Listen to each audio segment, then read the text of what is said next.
બનાસકાંઠાના ડીસામાં જિલ્લા આયોજનની ગ્રાન્ટમાંથી મંજૂર થયેલા 10 રેન બસેરાની રકમ ચૂકવાઈ ગઈ છે, પરંતુ સ્થળ પર ક્યાંય રેન બસેરા જોવા મળ્યા નથી।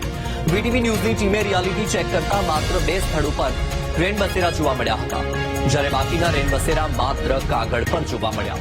આ કૌભાંડની વાત કરવામાં આવે તો ડીસાના પ્રિતેશ શર્મા નામના એક જાગૃત નાગરિકે જિલ્લા આયોજન મંડળની ગ્રાન્ટમાંથી બનાવવામાં આવેલા રેન બસેરા બાબતે માહિતી માંગી હતી, જેમાં તપાસ કરતા મોટું કૌભાંડ થયાનું સામે આવ્યું છે।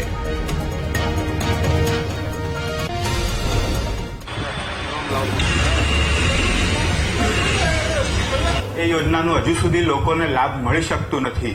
ડીસા શહેરની વાત કરીએ તો ડીસા શહેરમાં 10 જેટલા રેન બસેરાની મેં સ્થળ ઉપર મુલાકાત લીધી। એ એવા રેન બસેરા કે જે કાગળ ઉપર બની ગયેલા છે। આ સાથે સાથે બીજી 3 જગ્યાઓ રેન બસેરા જે બનેલા છે એ રેન બસેરા ઉપર કોઈએ દબાણ કરી લીધું છે, એટલે અસામાજિક તત્વો હોય કે માથાભારે શખ્સો હોય એમને દબાણ કરીને એને પોતાના અંડરમાં લીધું છે।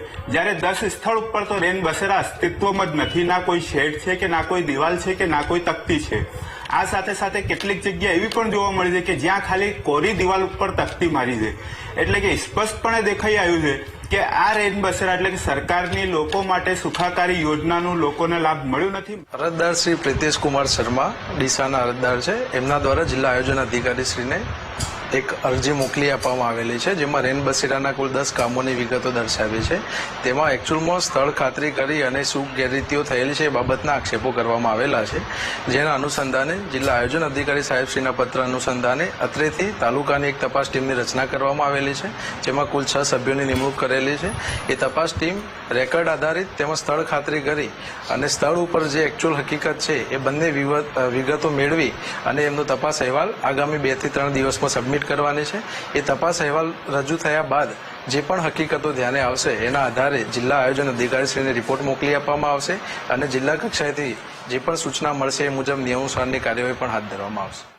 રેન બસેરા પાછળ બનાવવાનું કારણ એવું હોય છે કે મુખ્યત્વે એક જ કારણ હોય છે કે જેમાં દાખલા તરીકે કોઈ ઘરવિહોણું હોય અથવા તો કોઈ અપંગ કે ભિખારી હોય કે એવું કોઈ વ્યક્તિ હોય અને જેની પાસે કોઈ ઘર ના હોય અથવા તો તત્કાલ કોઈ આશરો ના હોય અથવા તો ચોમાસાની કે એની પરિસ્થિતિ આવી ગઈ હોય અને ત્યારે કોઈ આશરો ના હોય તો તે ત્યાં આગળ રહી શકે છે। ઓકે સર, આપણા કહેવા મુજબ ગરીબ લોકોને રહેવા માટે બનાવવા તો જે આ રેન બસેરા બનાવવા માટે કરોડપતિ હોય છે ત્યારે આ કોમન પ્લોટમાં બનાવવા આવે છે, આ કેટલા છે એવું છે? જે જગ્યાએ કોમન પ્લોટમાં બનાવવામાં આવેલું છે ત્યાં આગળ કોમન પ્લોટના જે હિસ્સેદારો છે એમની સહમતિથી ત્યાં બનાવવામાં આવેલું છે।